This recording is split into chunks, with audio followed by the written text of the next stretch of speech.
The clean, fresh sound.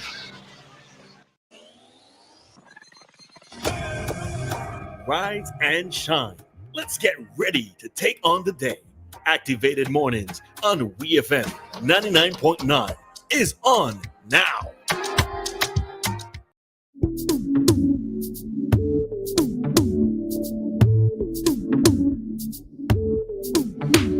Good morning, St. Vincent and the Grenadines. The time is now 7:15. I'd just like to say good morning to everyone on the way to work, school, just starting the day. Good morning to everyone in the diaspora. Everyone always locked on to 99.9 WEFM, the clean, fresh sound. You're listening to Arian with me, is Roleza, and we are activated mornings this morning. Good morning, Roleza. Morning, Ari. Good morning, SVG. Good morning, Diaspora, yes. Regional and international diaspora. Good morning, everybody. All right. Today is the day. It is cricket day. I thought cricket started Friday.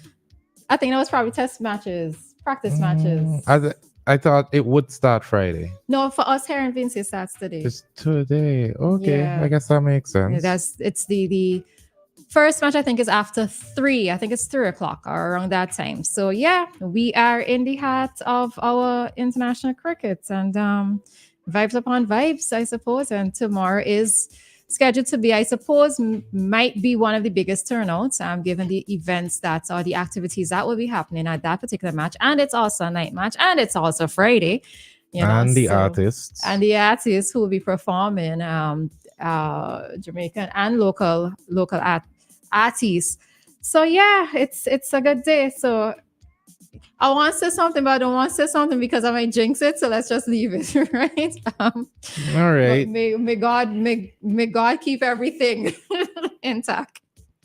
So, and less light news, renowned cultural icon and leader of the SVG Players International Band, Julian Peling Pollard, has died. This is according to NBC Radio. After the split of the Dragons Cultural Organization, he founded SVG Players, and Elroy Boyd Blondybird, his best friend, founded Blondybirds and Friends. He was one of the youngest persons to design a band of the year for Roy Ralph, which he was a student at the Boys Grammar School. So his death was learned yesterday, and everyone has been expressing condolences to his family, friends, members of the cultural fraternity, and we at WEFM would like to join that group of persons who are expressing condolences. So in the comments, there are a number of persons pointing out that he was indeed a cultural icon, that expressing their condolences. Someone said, I just passed him in town on Monday. And as we always say here, life is fickle. So you got to love on the people who love you and who you love as much as possible, because you never know when they might be gone. Yeah, so I just also wish to extend my condolences to his family, his friends, and of course his mass band. They have also put up a post with regards to his passing.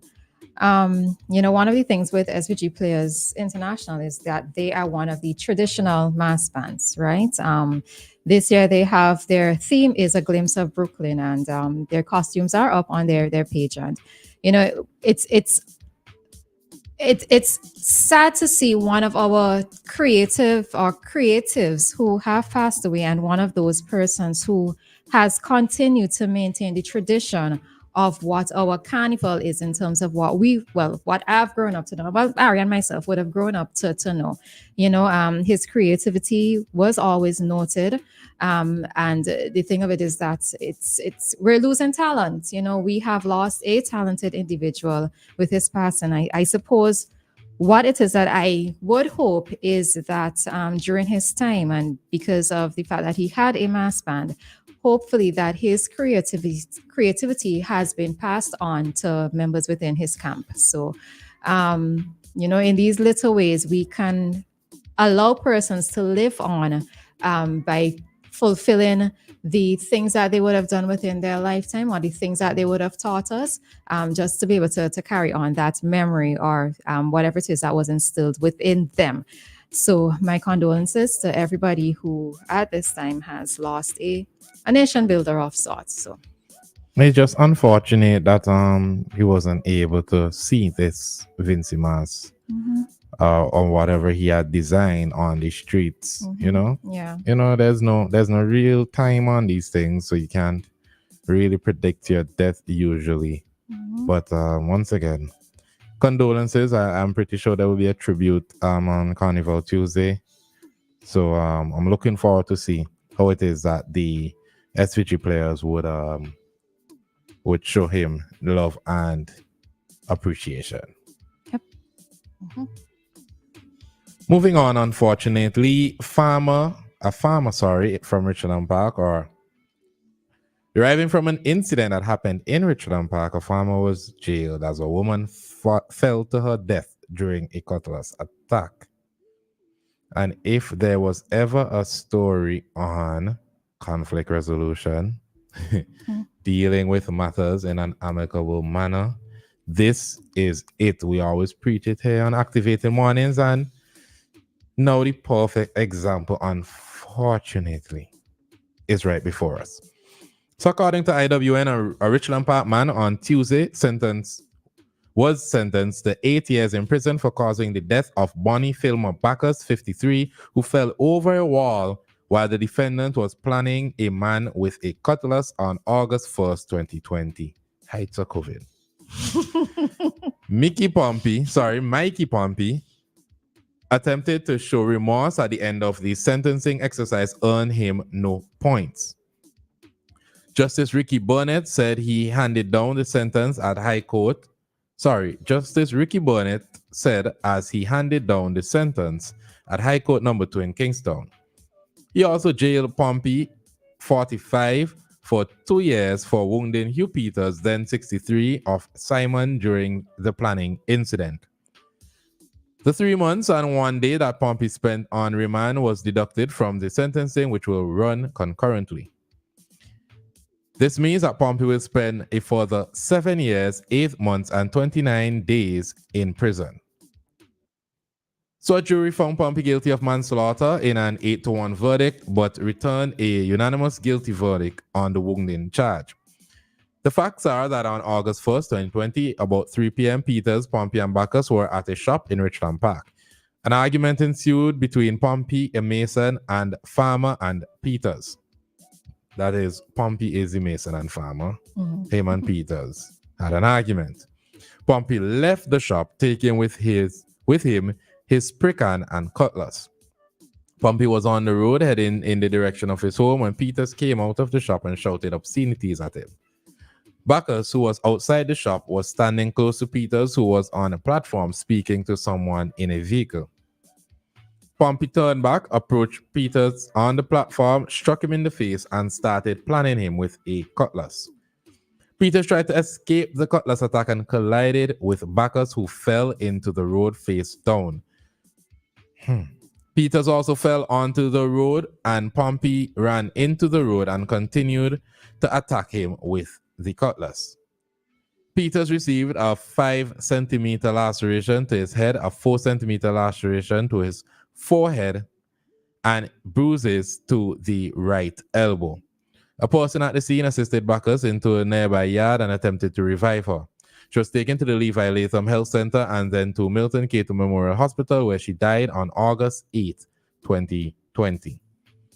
An autopsy concluded that she died from a head injury due to a fall from a height. What are your thoughts? So yes, as Ari said, this is one of those stories where conflict resolution would have been ideal. Taking the steps to do so would have been ideal, right? What is most unfortunate is that Miss Bacchus, was nowhere involved in this situation. However, as a result of the incident between Pompey and Peters, she is the one who has unfortunately died, and she died 7 days later after the incident occurred. And it's one of those things where wrong place, wrong time in terms of her being in that location. Also, you have to look at the situation where it was Peters was shouting obscenities at Pompey. And, sometimes we just think that a simple walking away could avoid something like this happening, both as sentence for Pompey as well as avoid the death of Miss Bacchus, Walk away for one. People saying, "Oh, you ain't that. You hear what he tell you?" Yeah, but and this is why we always say sometimes it's a thing about ego as well. Exactly. Sometimes Right? you It's- already have a cutlass in your hand. Put your ego aside. Yeah, you and that's the other thing is with having a cutlass in hand, what it means is that you are likely, because you're already enraged, there's a high possibility that you're going to use it. So this is where one of those things in terms of walking away would have been ideal. I think I'm a little bit of a mixed opinion in terms of, then again, maybe not. What I was going to say was Peters was the one who fell onto Miss Bacchus. And should he have also been charged? But the thing of it is that had Pompey not been planning him, then he would not have fallen on Miss Bacchus. So I would leave that alone. Yeah, remember, he shouted obscenities at him. He didn't go and strike him. He shouted obscenities at him. Yeah. And then he now was in a position where he is running for his life. Yeah. So I don't think he should be charged for that. Yeah, I agree. Just I was thinking everything together. Because as people always say, people could say what you want, and the minute you choose to strike someone, that is where the problem begins. And I know people in America, your First Amendment right is free speech, but your Second Amendment right is the right to carry a firearm to defend that free speech. But I said that to say usually it is you gotta pay for your mouth. But not every time the other person had to cash that check. So you hear somebody tell you something out of place. Sometimes life goes easier when you just ignore them. Forget about people on the sideline saying, "Oh, good, you taking that? You hear what he tell you?" Forget about all of that, because them same people on the sidelines who saying, "Hey, you taking that? You going to let he talk to you like that? I would have do him this. I would have do him that. I should have me." All them people not going to sit in the jail cell with you. Yeah. All them people not going to help you take care of your family. You always have people who would gas you up, but when it comes time for you to actually have to stand your ground in terms of owning what you did, and the thing of it is that he hasn't expressed remorse. He only expressed remorse at the last minute, because he kept saying that, or he kept passing the blame on to the other gentleman, which is Peters. One of the other things that this caused me to reflect on is, there are times that when there's fighting or there are incidents happening that we run two situations. No, I'm not saying that this was what Miss people. All right, no, I'm not saying that this was what Miss Bacchus did, right? But there are times when fighting breaks out, and rather than running away, people run towards to see what the action is. And the first thing many persons want to do is to take out their phones. Now, this is one of those incidents where you are just there innocently. And as a result of you being there innocently, your death has occurred, So I think sometimes we also have to be mindful of where we are in some of these situations when things do happen. Maybe not run to it to get that first account live recording of what is taking place, but try to find some safety or to get away from whatever is happening. But it truly is an unfortunate situation. Let me tell you now, you see, like the other day I told you, when I see certain people and certain events, I step aside. When I see situations unraveling, I get out of there, because stone don't have eye, bullets don't have eye. I have eyes. So I take my eyes and guide myself out of that situation, because I don't want to be hearing that I'm on the news because I was happening to be spectating, or I taking out my phone recording a situation. For what? I know you end up in a death announcement. Not even that. I ain't even go that far. I am now in the hospital in critical condition. All these things. No. But it's also like the same situation. I think you and Crystal spoke on it with the lady who had pelted the bottle. She was at a funeral and she pelted the bottle at her partner. And the bottle, or maybe splinters from the bottle, ended up cutting somebody else. That person was just there, innocently enough. And then they ended up getting damaged as a result of it. So I don't know, boy. People just need to know how to walk away. I don't even mind a case of, let's say somebody threw obscenities out, they cursing you, and you walking away cursing them back, right? I could let that slide. But in terms of going towards somebody, you had to stop and think about all the things that could possibly happen, and having having an object in your hand can be used as a weapon at any point in time when it is that you become enraged. You could have something as simple as a bottle. You could have a piece of stick or something. Anything once you are enraged can become a weapon. So we have to stop and think about certain things and the consequences. I know people generally don't do that when they're angry, but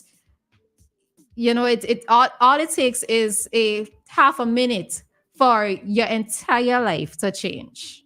So, social inquiry report said Pompey lived with his partner and 2 young children at Richland Park. He left school at senior 1 and began to work as a laborer. Family members described him as hardworking, jovial, and well-loved. Prison authorities said he is well-behaved, and Pompey's community described him as hardworking, peaceful, and willing to accept him into the community. So you see, that goes to show you it takes one incident. It only takes one incident to turn your life upside down. Now, who's going to take care of said partner and children while you were in prison? You have to think about all these things. Yeah. When somebody enrage you, you have a weapon in your hand, you have to think, boy, who's going to take care of these children? Is it worth it? It's like, exactly. Is it worth it? Exactly. Me showing up myself in terms of trying to stand my ground, especially because people are wrong. Is it worth it? Live to fight, quote unquote, live to fight another day, right? This could have probably been resolved in a different way on another occasion. So, and you hear situations like this happening all the time, especially in the rural villages. You hear a stupid argument ensue, somebody tell you something, you don't like what they said to you, you're embarrassed by it, and then the pumping starts from there. And then now we're in the height of at the start of the carnival season. We're in the middle of the carnival season. To do with what I'm saying, it doesn't have anything to do with carnival. But what I'm saying is that now that we have a lot more street activity, a lot more social events, people under the influence of alcohol, etc., you have to be mindful, and in a way as well too. You have to be a brother's keeper in a sense when you go liming together. Look at your friends in terms of the way in which they're acting, because you don't want for this to end up happening, let's say, to a partner of yours, right? So be mindful. All right, and Pitini Mass is coming this weekend, and as much as I enjoy Pitini Mass, Pitini Mass is one of those street jump ups, one of those places where there are a lot of stupidness happening, people pelting bottles, people and stabbing. And let this story be a reminder to you all when you go to Messport this weekend. Take your time, count down 1 to 10. Remove yourself from aggressive situations. Haul your brethren out if you see they acting up. It is not worth it at all. The time is 7:33. We're going to take a quick commercial break, and we'll be back with your traffic talk